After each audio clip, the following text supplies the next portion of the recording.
Hi guys, I hope mko poa sana. Mimi naye niko na shida na niko na breaking news.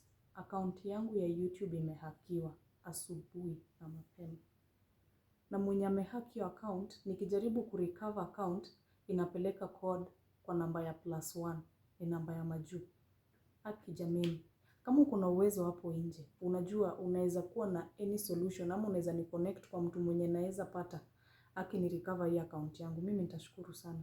Because tumejaribu kureach out kwa kina Butita, tumejaribu kureach out kwa Sean, tumejaribu kureach out kwa kila mtu mwenye anaweza kuwa na uwezo, lakini hakuna help yenye nimepata so far. Na waomba tutafadhali my family, hii sio ku cloud chase. I swear before God. Nimeamka asubuhi napata simu yangu imeresetiwa kutoka zero, yani simu ni mpya, documents zote nimepoteza.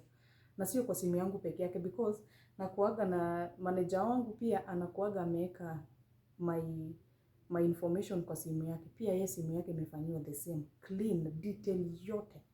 Tumejaribu kurecover kutoka asubuhi, tumemanage kupata Facebook, tumepata TikTok na Instagram, YouTube ndio imekataa. Venye nimewambia kwa hiyo video last, huyo mtu alikuwa live na account yangu. Alikuwa anaongelelea mambo ya Bitcoin. Kidogo kidogo naona account is deleted jameni. Why do this to me jameni? Niko na makosa gani? So ungetumia hata basi alafu nirudishie account tu yawa. It is not easy yake, but it is okay family. Mimi nawaomba tu, mimi naanza from zero. Wacha tu nianze from zero. Naomba tu mnisupport. Mnisaidie kusubscribe. Hata ukisearch channel haiko, tafadhali mtusaidie tu, tunaomba please in the name of God.